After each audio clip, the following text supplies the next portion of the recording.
ઈશુદાન ગઢવી આપણી સાથે જોડાયેલા છે. ઈશુદાનભાઈ, ગઈકાલે ખંભાળિયા પોલીસ સ્ટેશન તમે ગયા, એના પછીનો વિડીયો, એના પછી આવતા સમાચાર કે તમારી અટકાયત થઈ છે. રાત સુધી તમે પોલીસ સ્ટેશનમાં હતી. પહેલા તો આખી ઘટના સમજવી છે કે તમે ગયા અને પછી તમારી અટકાયત કેવી રીતના થઈ? બેન, આ બહુ ગજબની વાત કહેવાય કે એક આમ આદમી પાર્ટીના પ્રદેશ અધ્યક્ષ એના કરતા એક નાગરિક અને એમાં મારા કાર્યકર્તાની પોલીસે ધરપકડ કરી હતી, એના ઉપર એફઆઈઆર કરી હતી. અને એ કાર્યકર્તામાં પણ એવું હતું કે સ્કૂટર ચાલક છે એ કાર્યકર્તાને ઠોકર મારે છે, કાર્યકર્તા સામે ઝઘડે છે અને એ જ સ્કૂટર ચાલક ફરિયાદ કરે છે. અને આ ફરિયાદ કરાવવા જાય છે અમારા કાર્યકર્તા, પણ એફઆઈઆર લેતા નહોતા અને સામે એફઆઈઆર લઈ લીધી. એટલે મને ખબર પડી, એટલે હું ખંભાળિયા હતો, એટલે મેં પોલીસ સ્ટેશને રજૂઆત કરવા ગયા કે આવું કેમ બની શકે. તો અમે હજી રજૂઆત કરતા હતા ત્યાં તો આ લોકોએ મારા સહિત જે 20-30 અમારા જે આગેવાનો હતા, 15-20, એમની બધા ઉપર એફઆઈઆર કરીને એરેસ્ટ કરી લીધા.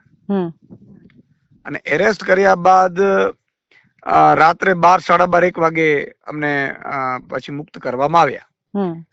એટલે મને એવું લાગે છે કે અત્યારે રજૂઆત કરવી પણ ભાજપના રાજમાં એ જાણે ગુનો બની ગયો છે.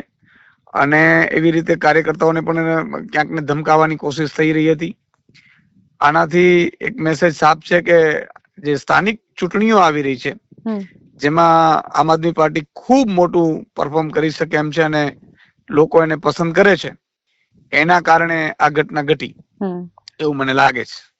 ઈશુદાનભાઈ, ગઈકાલનો તમારો વિડીયો જોયો તો એમાં તમે કહી રહ્યા છો કે પીએસઆઈ ક્યાં છે અને એ બધી ચર્ચાઓ થઈ, પણ તમને અરેસ્ટ કરતા પહેલા તમે શું ગુનો કર્યો છે એ તો પોલીસ દ્વારા કહેવામાં આવ્યું હશે. તમે પોલીસ સ્ટેશન સામે ચાલીને ગયા છો, તમે ફરજમાં રૂકાવટ કરી છે એવું એફઆઈઆરમાં લખેલું છે, પણ કઈ રીતના ઘર્ષણ થયું હતું, શું થયું હતું પોલીસ સાથે? ઘર્ષણ કશું જ નતું થયું. એ જે વિડીયોમાં હતું એ પછી એ વિડીયો અને પછી અમે મતલબ કે પીઆઈ ની ચેમ્બરમાં બેઠા તો એમણે કીધું કે ઈશુદાનભાઈ અમે વિડીયો નહીં બનાવવા દઈએ.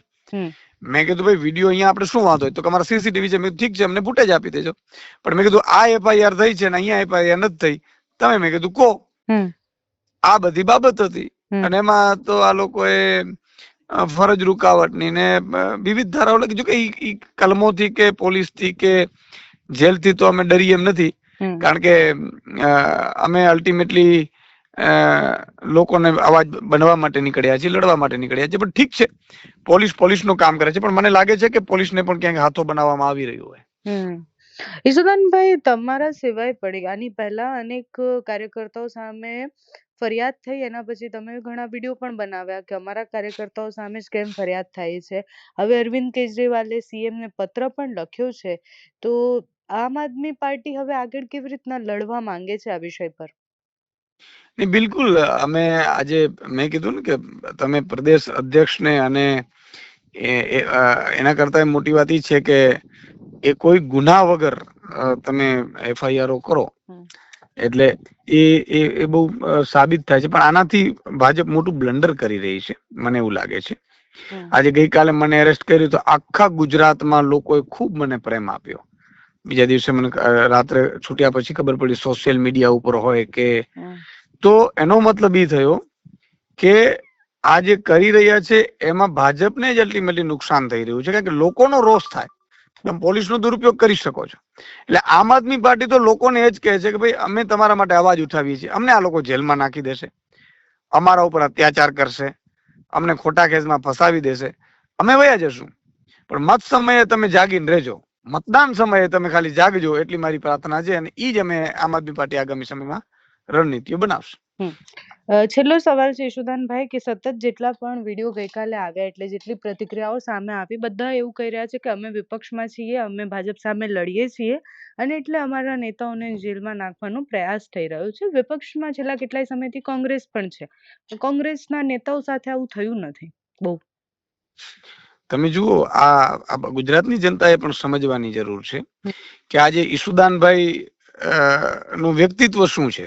બરોબર છે, હું કોઈ દિવસ કોઈનું ખરાબ કરતો નથી. આપણે પત્રકારત્વ કર્યું છે, પત્રકારત્વમાં પણ આપણે સારી જગ્યા ઉપર હતા. એના પછી પણ જયારે જયારે મારી ઉપર એફઆઈઆર થઈ તો ખોટી ફરિયાદો કરવામાં આવી. કમલમમાં અમે રજૂઆત કરવા ગયા તો છેડતી દારૂની કરી દીધી હતી. અહીંયા પણ આવી રીતે થયું, આ પહેલા પણ થયું. તમે વિચાર કરો, કોંગ્રેસના કોઈ નેતા મોટા નતા કેમ જેલમાં નથી જતા? અરવિંદ કેજરીવાલ જેલમાં જાય તો દિલ્હીના મોટા નેતા કેમ જેલમાં નથી જતા? આ ભાજપ ઈચ્છે છે કે ભાઈ કોંગ્રેસ મોટી રહે અથવા તો જીવતી રહે ગુજરાતમાં, તો એમનું ચાલતું રહે એવું મને એવું લાગે છે. અને કોંગ્રેસના પણ કાર્યકર્તાઓને હું વિનંતી કરવા માંગીશ કે તમે જે કોંગ્રેસ મૂળ કોંગ્રેસ હતી એ કોંગ્રેસ નથી અત્યારે મેનેજેબલ કોંગ્રેસ છે અને એના કારણે આ પરિસ્થિતિ સર્જન થાય છે. તો મહેરબાની કરીને તમે આમ આદમી પાર્ટી તરફ વળો, જેથી એક થઈને આપણે લડી શકીએ. Okay, thank you so much યશોદાનભાઈ.